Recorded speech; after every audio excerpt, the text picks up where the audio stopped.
আসসালামু আলাইকুম। আশা করি আপনারা সকলেই ভালো আছেন। আজকে আমরা দেখব কিভাবে এসএমটিপি সেটআপ করা যায় আপনার ওয়েবসাইটের কোনো সাহায্য, হোস্টিং এর কোনো সাহায্য ছাড়া। তো সাপোজ ধরেন এইটা আমার ওয়েবসাইট এবং এখানে একটা কন্টাক্ট আস ফর্ম আছে। তো এখানে আমি চাচ্ছি কি যে এখানে ফর্মটা যদি কেউ ফিল আপ করে সাবমিটে দেয়, তখন যে ইনফরমেশনগুলো দিয়ে ফিল আপ করলো সেই ইনফরমেশনগুলো সরাসরি যেন আমার জিমেইলে চলে আসে যে নতুন একটা ফর্ম সাবমিট হয়েছে এটা। আবার ধরেন একটা ই কমার্স ওয়েবসাইটের ক্ষেত্রে, এটা আমার ক্লায়েন্টের ওয়েবসাইট যেটা ক্লায়েন্টের জন্য বানিয়েছি।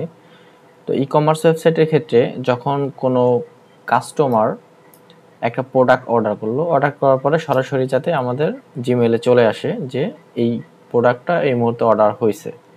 সো এটা অনেক ক্ষেত্রে যে হোস্টিং সরাসরি প্রোভাইড করে, বাট অনেক হোস্টিং প্রোভাইডার প্রোভাইড করে না। সেক্ষেত্রে ক্লায়েন্ট আপনাকে বলবে যে এটা তো আমার হচ্ছে না, আমি এটা চাই, তখন আপনার এটা করে দিতে হবে। সো এটার জন্য আমরা প্রথমে চলে যাব, আপনি যেই ক্লায়েন্ট, অবশ্যই ক্লায়েন্টের যে জিমেল আছে সেটা দিয়ে এটা করবেন। তো এটার জন্য প্রথমে একটা ইউআরএল এ চলে যেতে হবে, console.cloud.google.com। সো এখানে চলে যাবেন। চলে যাওয়ার পরে এখানে অনেকগুলো প্রজেক্ট আছে আমি যেগুলো তৈরি করছি। সো আপনারা ক্লায়েন্টের জন্য নতুন একটা প্রজেক্ট তৈরি করবেন, যে কোনো একটা নাম দিবেন প্রজেক্টের, প্রজেক্ট টিউটোরিয়াল। এরপরে ক্রিয়েটে ক্লিক করবেন। ক্লিক করার পর আমাদের প্রজেক্টটা তৈরি হয়ে যাবে।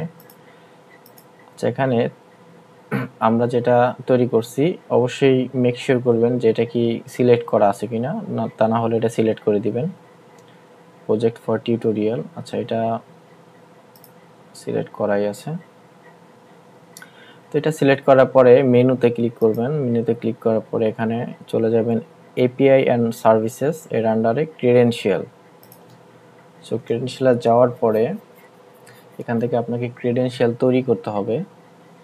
সো যার জন্য আপনাকে ক্লিক করতে হবে ক্রিয়েট ক্রেডেনশিয়ালে।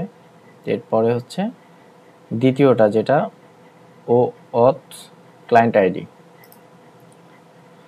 সো এটাতে ক্লিক করার পরে এখানে একটা ক্লায়েন্ট আইডি ক্রিয়েট করতে হবে। তো আমরা প্রথমে ক্লিক করব ওয়েব অ্যাপ্লিকেশন, এরপর একটা নাম দিব, এটা হচ্ছে প্রজেক্ট টিউটোরিয়াল। আচ্ছা, এইটা দেওয়ার পরে আমরা সরাসরি ক্রিয়েটে ক্লিক করব। ক্রিয়েটে ক্লিক করলে আমরা ক্লায়েন্ট আইডি এবং হচ্ছে ক্লায়েন্ট সিক্রেট, এই দুইটা ইনফরমেশন পেয়ে যাব। সো এখানে কাজ আমাদের মোটামুটি শেষ। আমরা চলে যাব এখন ওয়েবসাইটে, যে ওয়েবসাইটে আমরা এসএমটিপি সেটআপ করতে চাই। সেই ওয়েবসাইটে যাওয়ার পরে আমাদের একটি প্লাগইন ইনস্টল করতে হবে। সেই প্লাগইনটার নাম হচ্ছে ডাব্লিউপি মেইল এসএমটিপি। সো এর জন্য আমরা চলে যাব হচ্ছে প্লাগইনস, এর আন্ডারে অ্যাড নিউ প্লাগইন। এখানে গিয়ে সার্চ করবেন ডাব্লিউপি মেইল এসএমটিপি।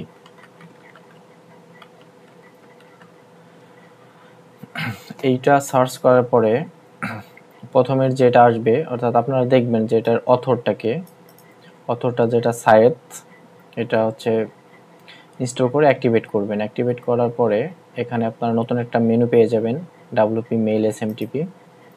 এটাতে ঢুকবেন। ঢোকার পরে আপনার ইমেল দিবেন। ইমেল দেওয়ার পরে হচ্ছে ওয়েবসাইটের একটা নাম দিবেন এখানে, যে আপনার যখন আপনি মেলটা পাবেন সেখানে একটা হেডলাইনের পাশে আর কি যে নামটা উঠবে, যাতে করে বুঝতে পারেন যে এটা আমার এই ওয়েবসাইট থেকে এই ইমেলটা আসছে। তো এরপরে অবশ্যই মেইল আর এখানে গুগল সিলেক্ট করবেন। এটা করার পরে আমাদের এখানে দেখেন যে ক্লায়েন্ট আইডি আর হচ্ছে ক্লায়েন্ট সিক্রেট, এই দুইটা বিষয় চাইতেছে। সো এই দুইটা বিষয় আপনি এখানে পেয়ে যাবেন। এখানে দেখেন ক্লায়েন্ট আইডি আছে, এটা কপি করে এখানে হচ্ছে পেস্ট করবেন।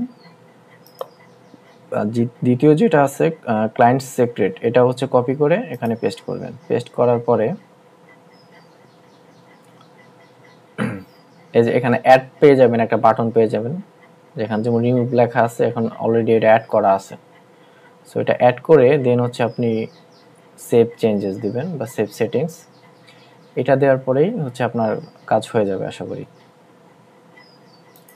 আর যদি আপনাদের সেটআপ করতে কোনো ঝামেলা হয় বা কোনো প্রবলেম হয় তাহলে আমাকে নক দিবেন, অবশ্যই আমি আপনাদেরকে হেল্প করব।